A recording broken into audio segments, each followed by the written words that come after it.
하나님의 말씀은 구약 성경입니다. 느헤미야 3장 28절에서 32절, 느헤미야 구약 성경 730페이지에 있습니다. 느헤미야 3장 28절에서 32절 교독하겠습니다. 마몬 위로부터는 제사장들이 각각 자기 집과 마주대한 부분을 중수하였고, 그 다음은 빈멜의 아들 사울이 자기 집과 마주대한 부분을 중수하였고, 그 다음은 동문지기 스마야의 아들 스마야가 중수하였고, 그 다음은 셀레미야의 아들 하나냐와 살랍의 여섯째 아들 하눈이 한 부분을 중수하였고, 그 다음은 베레기야의 아들 무슬람이 자기의 방과 마주대한 부분을 중수하였고, 그 다음은 금나색 베레기야가 하미각과 문과 마주대한 부분을 중수하여 르비님 사람과 사람들의 집에서부터 성모퉁이 성루에 이르렀고, 성모퉁이 성루에서 양문까지는 금장색과 상인들이 중수하였느니라. 아멘. 여러분, 비행기가 뜨고 가라앉는 이 공항, 그리고 또 그 항공기 조종하는 조종사들, 그런 분들이 제일 겁내는 게 있습니다. 그 제일 겁내는 건 뭐냐 하면 새들이에요. 새들. 요새는 한동안 테러를 겁냈지만, 테러는 그렇게 자주 있는 일은 아니잖아요. 그런데 이 새들은 자주 나타나니까 새들과 충돌하는 거, 이거 대단히 위험한 일이죠. 큰 새들이 비행기 앞에 충돌하니까 유리도 금이 가고, 얼마나 놀라겠어요, 조종사가. 쫙 하고 금이 가면은.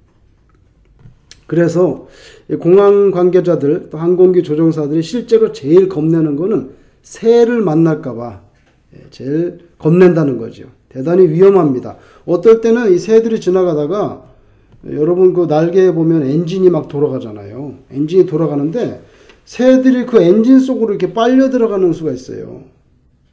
그럼 여러분 놀랍게도 엔진이 조금 가다 스톱해버려요. 그 거대한 엔진이 그 새 한두 마리가 들어가면 거기 낑겨가지고 엔진이 스탑해버린다고요. 그러면 어떻게? 바로 비상착륙해야 돼요. 생사가 갈라지는 거예요. 그만큼 이 새들이 무서운 존재란 말입니다.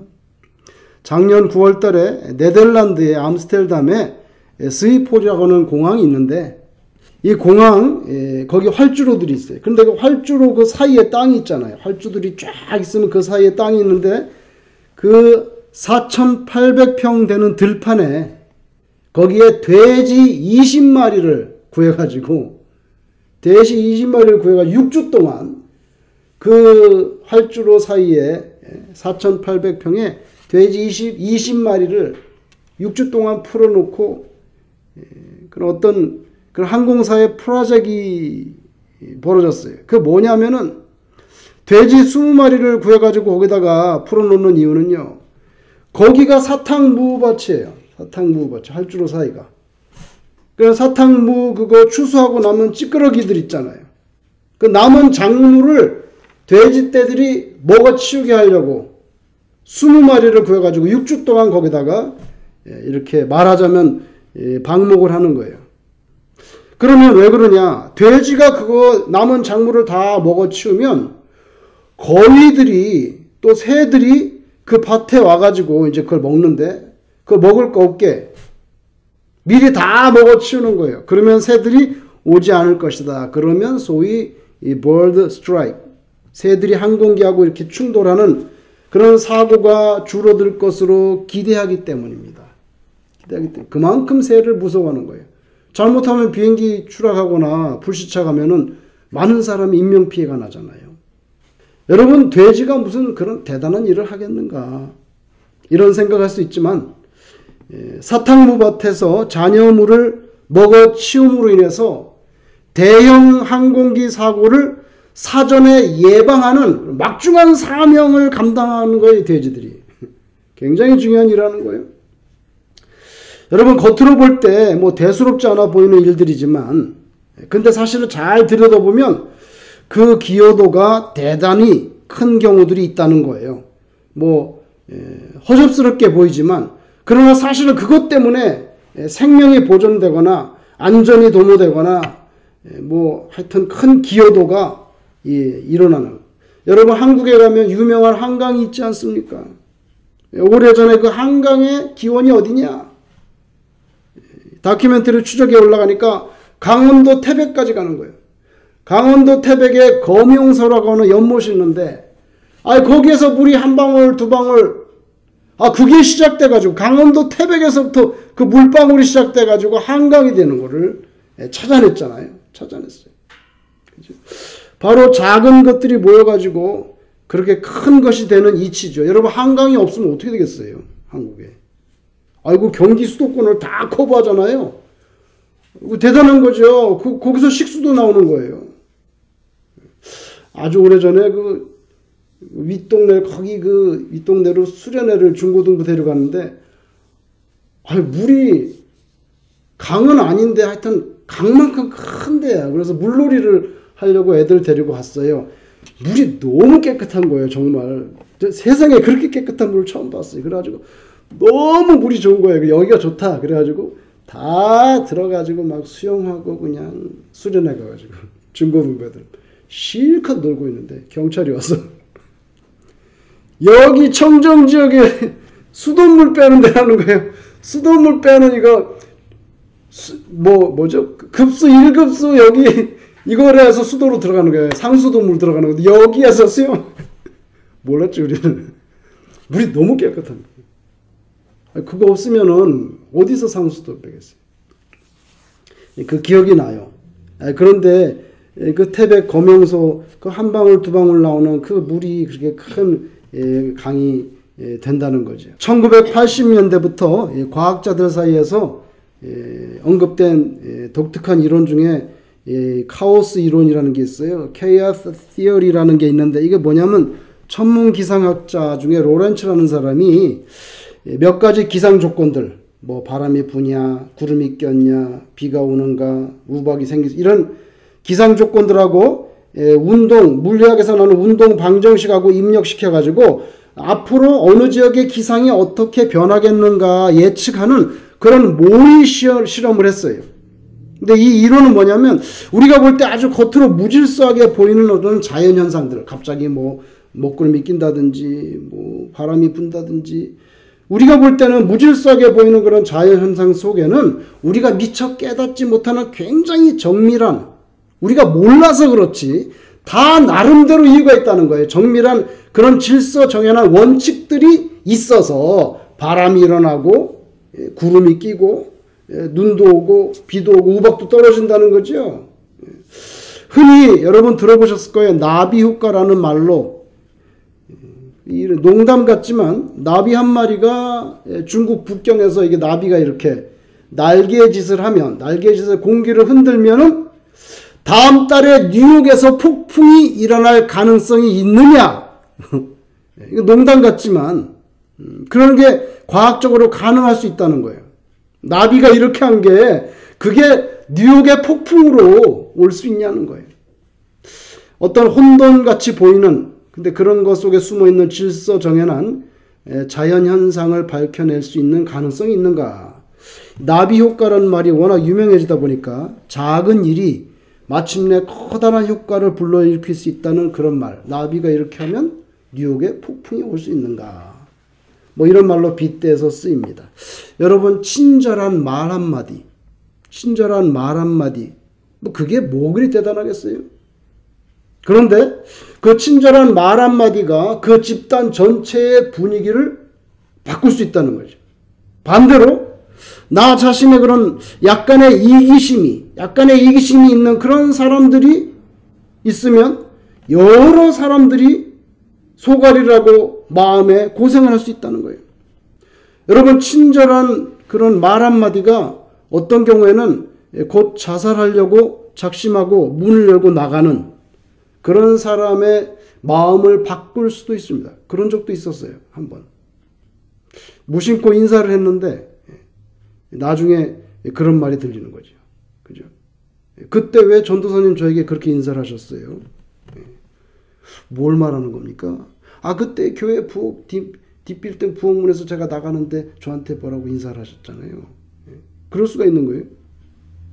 예수님도 아주 작은 사람, 뭐 대수롭지 않은 그런 일에 대한 깊은 관심을 표현하셨어요. 예를 들면 마태복음 10장 42절에 또 누구든지 제자의 이름으로 이 작은 자 중 하나 별 볼 일 없이 본 이런 사람에게 냉수 한 그릇이라도 주는 자는 내가 진실로 너희에게 이르노니 그 사람이 결단코 상을 잃지 아니하리라.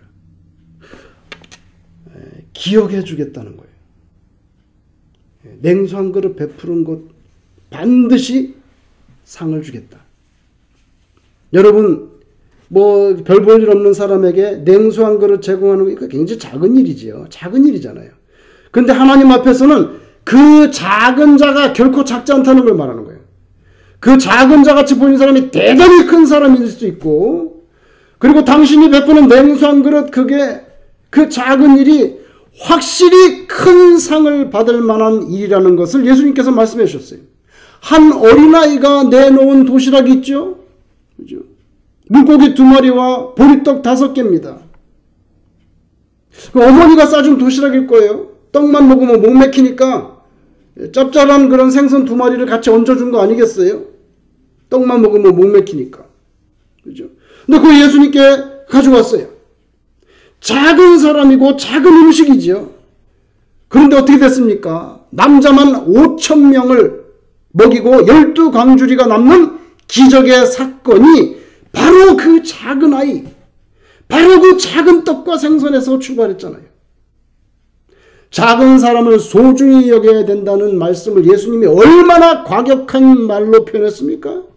마태복음 18장 6절에 보니까 누구든지 지 고아를 막론하고 누구든지 간에 나를 믿는 이 작은 자 중 하나를 실족하게 하면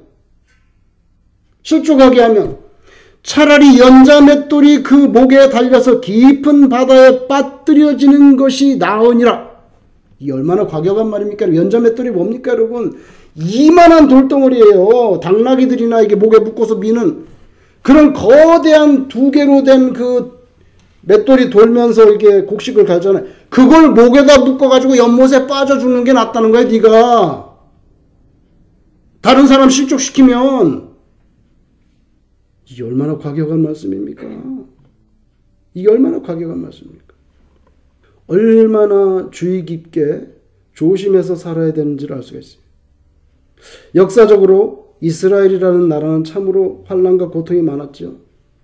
BC 587년에는 드디어 남쪽의 유다 왕국마저 바벨론에게 멸망당함으로써, 여러분 587년 BC에 망해서 1948년 영국에서 독립할 때까지 무려 2500여 년 동안 나라가 없었어요.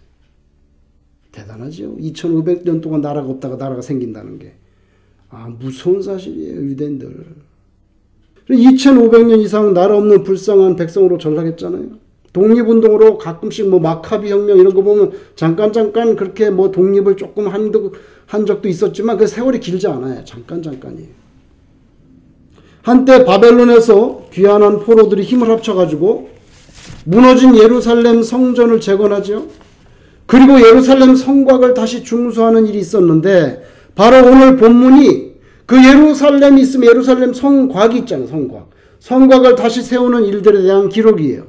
오늘 본문의 주인공이 느헤미야라는 사람입니다. 원래 페르시아 제국의 왕실의 음료 담당관이에요. 대단히 중요하죠. 왜? 왕의 입으로 들어가는 모든 술 종류 음료를 다 안전을 책임지는 사람이에요. 여러분 고대 시대에는 걸핏하면 왕을 독살하는 게 많잖아요. 그러니까 왕의 상에 올라가기 전에 마지막으로 다 점검하고 먹어보고 독살할 수 있는지 그거 담당하는 사람이 느헤미야란 말이에요. 그 말은 왕이 절대적으로 신임하는 사람에게 그 직분을 주죠. 아니 그 사람이 딴 사람하고 짜고 독을 넣으면 어떡해. 그죠? 그래서 느헤미야가 검사하고 올라온 그 식탁을 마음껏 마시는 거죠. 그러니까 느헤미야는 보통 사람이 아니에요. 뭐 그 직급으로 봐서는 대단치 않지만 그러나 왕이 절대적으로 신뢰하는 사람이에요. 왕의 입에 들어가는 음료를 총괄하는 사람이기 때문에. 그 느헤미야가 여러분 자원하는 마음으로 예루살렘에 와서 성곽을 다시 세우는 그걸 헌신하는 총독으로 왔어요. 총독으로. 왕에게 얘기해가지고 왕이 파송했죠. 왕이 파송했어요. 그래가지고 가장 급섭로 이게 뭐 성곽이 있어야지 이래가지고 이거 뭐 예루살렘 꼴이 아니에요. 그래서 성벽 공사를 합니다. 느헤미야서는 그 성벽 공사를 어떻게 했는지를 기록한 책이에요. 예루살렘의 성곽 공사. 근데 성경에 보면 참 그 어려움이 많았어요. 내외적으로 적들이 많았는데 52일 만에 느헤미야의 그런 특이한 리더십으로 성곽 공사를 마무리 지었다고 나옵니다. 도대체 어떻게 그게 가능했냐는 거예요. 52일 만에 어떻게 예루살렘을 감싸는 성곽 공사를 마무리하냐는 거죠. 근데 성경에 보면 그게 어떻게 가능했는지 나오는데 오늘 읽은 28절 같은 데 보면요. 각각 자기 집과 마주대한 부분을 중수하였고 이런 구절이 나옵니다. 또 1장 아침에 10절 같은 데도 보면 하루마베의 아들 여다야가 자기 집과 마주대한 곳을 중수하였고 이런 말들이 계속 나오는데 이게 뭡니까? 성벽 가까이 사는 사람들이요. 자기 집에 마주보는 성벽은 자기가 책임지고 돌도 갖다가 쌓고 책임지고 다 그렇게 각각 자기 집 앞에 있는 성벽은 자기 책임으로 인식하고 받아들이고 누가 시켜서라기보다 열심으로 자신의 책임을 맡은 부분을 중수했다는 거예요.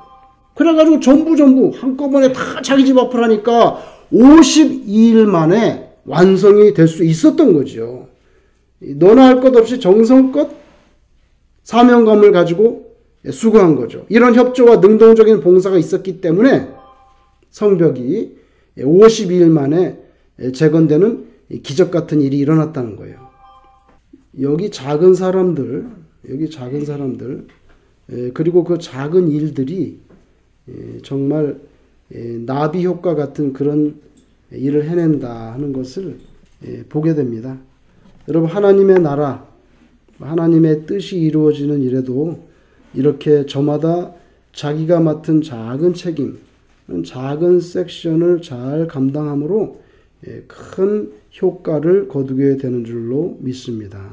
그래서 성도 여러분들이 교회에서 뭔가를 섬기고 뭔가를 수고할 때 그게 뭐 별 볼 일 없는 것 같고 어떨 때는 돼지가 사탕무 밭을 후비고 돌아다니는 것처럼 그렇게 시시하게 보인다 할지라도 냉수 한 그릇 옮기는 것 같은 보리떡 5개 이렇게 헌신하는 것 같은 그렇게 작게 보이지만 그런 과정을 다 통해서 엄청난 생명의 구원의 역사가 일어난다는 거죠. 근데 반대로 누군가가 하겠지 뭐 이런 마음을 저마다 가지고 있었다고 하면 예루살렘 성곽은 52일이 아니라 5년 2개월이라도 아마 완성되지 않았을 거예요. 아니 그런 건 다 제사장들이 하는 거. 레위 지파는 뭐 하나? 레위 지파 그런 거 안 하고. 뭐 느헤미야 총독은 오면서 뭐 군인들도 안 데리고 왔나? 공병대를 사용해야지. 뭐 이런 식으로 했다면은 5년 2개월 돼도 완성하지 못했을 거예요. 다 자기 집과 마주한 부분을 내게 할당된 사명이라고 생각하고 했기 때문에 52일 만에 이 기적이 일어난 거죠. 오늘 말씀 읽으면서 한 가지 더 가슴에 와닿는 부분이 있습니다. 그 뭐냐면 30절에 나타나는 이 무술람이라고 하는 사람이에요. 이 사람. 근데 여러분 느헤미야 3장을 쭉 읽어 내려가면요. 사람 이름이 굉장히 많이 나와요. 이 사람은 어디 했고 이렇게 쭉 사람 이름이 나옵니다. 근데 그 사람 이름이 나오고 그 다음에 영락 없이 나오는 말이 있는데요. 그게 보통 뭐냐면 자기 집과 마주대한 부분을 중수하고, 여기는 자기 집과 마주대한 부분을 중수하고 이런 말씀이 나오는데, 근데 30절에 등장하는 이 무슬람이라는 사람에게는요, 이 말이 따라붙지 않았어요. 대신 읽어보면 어떤 말씀이 있냐면, 자기의 방과, 이렇게 나오면, 자기의 방과 마주대한 부분을 중수하였고, 아니, 원문에도 보면 방이라고 나온단 말이에요. 방. 집이 아니고. 자기 집이 아니라 자기 방이라고 나온단 말이에요. 아마도 이 사람은 아직도 자기 집을 마련하지 못했던, 그래서 아마 추측하면 남의 집에 새방 살고 있었던 사람이 아닌가, 이런 추측을 해보게 되는 거예요. 왜 계속 자기 집이라고 단어가 나오는데, 전부 자기 집과 마주대한 자기 집 나오는데, 이 사람은 자기 방이라고 나와요. 이 사람은 자기 방이라고 나와요. 방이라고 나와요. 여러분, 30절에 있는 이 무슬람이라고 하는 사람, 무슬람이라고 하는 사람에 대해서는 더 이상 아는 바가 없어요. 성경에 기록해 주지 않으니까. 근데 그가 살고 있었던 공간이 정말 무슨 스튜디오였는지, 우리식으로 하면 원베드룸이었는지 알 수 없어요. 분명한 것은 이 사람도 자기가 이스라엘 공동체의 한 일원으로서 비록 내가 새방살이를 하는 삶을 영위하고 있었다 할지라도 나름대로 자기 방 앞에 있는 작은 섹션이라도 그 예루살렘 성벽을 재건하는 일에 내가 발을 빼지 않겠다. 핑계하지 않고, 나는 새 사는 사람인데 뭐 나까지 나가가지고 막 돌을 쌓고 뭐 그렇게 해야 돼. 이건 집 가진 사람들이 하는 거지. 그렇게 핑계하지 않고 자원하는 심령으로 기쁜 마음으로 그가 참여했다는 것을 우리가 보게 됩니다. 우리는 어떻습니까? 우리가 가진 모든 것은 다 하나님께서 주신 것인데, 그죠? 우리는 다 태어날 때 어머니에게서 벌거벗은 몸으로 태어났는데 지금은 많은 것을 가지고 있잖아요. 지금은 너무 많은 것을 우리가 누리고 있습니다. 우리가 세상에 올 때는 하나도 1센트도 우리가 가지고 오지 않았어요. 옷 하나도 걸치지 않았어요. 그런데 지금까지 다 하나님 먹여주시고 입혀주시고 재워주시고 약도 주시고 예? 뭐 돈도 주시고 다 하나님께로부터 왔는데도 우리는 때로 그것을 다 내 거라고 그렇게 착각하며 살 때가 너무 많다는 거예요. 근데 그거 착각이라는 거 너무 분명하죠? 언제? 우리가 관 속에 들어갈 때 보면 너무나 자명하게 밝혀지는 거예요. 아무것도 가지고 없습니다. 딱 옷만 입고 그죠? 어젯밤에 돌아가시는 분들만 찍어 놓은 호스피스 그걸 한번 봤어요. 가족들이 얼마나 슬피 우는가 형용할 수가 없어요. 마지막 가는 길에 머리를 쓰다듬고 울고 손을 붙잡고 마지막 장면이 마지막 가기 전에 마지막 식사를 하는 거 자녀들이 와서 뭐 울고 친척들이 울고 혹은 엄마가 딸을 붙잡고 수건으로 막 머리를 닦아주는데 이제 곧 떠나는 거죠. 그 마지막 장면 너무 여실해. 아무것도 소용없어. 가지고 가지도 않고. 그 순간에는 오직 천당과 지옥만이 이제 나타나는 거예요. 그렇죠? 근데 우리는 막 수백 년 살 것처럼 생각하는데 그렇지 않다는 거예요. 그렇지 않다는 거예요. 다 하나님께로부터 왔어요. 이 생명까지도. 이것도 하나님한테 찍어. 그래서 이제 오너라 그러면은 가야 되는 거예요. 그렇죠? 있는 동안에 잘해야 돼. 누구한테? 하나님께. 사람에게. 그렇죠? 작은 것이라도 시간을 들여서 하나님께 헌신하시는 분들, 작은 물질이라도 하나님의 나라를 확장하기 위해 드리는 분들, 예수님의 이름을 존귀하게 하기 위해서 내 자존심을 양보하는 사람들, 주님을 위해서 땀도 흘리고 때로는 눈물도 흘리는 신자들 많이 있습니다. 안 보일 뿐이지. 다 하나님이 보시는 거죠. 새방살이 하니까 성벽 재건에 나오지 않아도 제 생각엔 크게 그렇게 비난받지 않았을 수도 있었을 것 같아요. 책방 사는데 다 집까지 사람들 나서 하는 거지. 그거는 뭐 내가 여기 뭐 아무래도 눈치가 덜 보였을 것 같아요. 안 나와도. 그러나 무슬람은 성심껏 자신의 방에 마주 대하고 있는 그 작은 섹션이지만 그 자기 방, 고기 방 사이즈 작은 섹션이지만 그 성벽을 재건해서 하나님께 헌신했던 사람 무슬람 이름 여기 찍어준다는 거예요. 항상 보면 성경에 하나님이 이름 기록해줘요. 이름 기록해줘요. 귀한 이름이에요. 귀한 이름이에요. 오래전에 제가 뉴저지에 산 적이 있었는데 거기 뉴저지에 조지 워싱턴 다리 지나서 46 타고 조금 내려가면은 거기 리들필이라고 하는 동네가 있어요. 거기에서 제가 살았었는데 리들필이라는 동네에서 살았는데 그 같은 동네에 사시던 어떤 한인 목사님이 한국 목사님인데 이분이 한인 목사님인데 우즈베키스탄 타지켄트에 선교를 갔어요. 그 선교사로 간 거예요. 선교 활동을 하다가 그 우즈베키스탄 현지에서 피살당했어요. 97년도에 그 회교 국가거든요. 97년도에 우즈베키스탄에 들어갔는데요. 거기서 이제 비밀리에 선교 활동을 하다가 2005년 6월 14일 날 피살내서 그게 이제 신문에 났더라고요. 신문에 났어요. 그때 그분의 나이가 65세였어요. 65세. 저는 그때 리들필 떠나서 필라델피아에 살고 있었는데 신문에 딱 났어요. 리들필에서 살았던 목사님.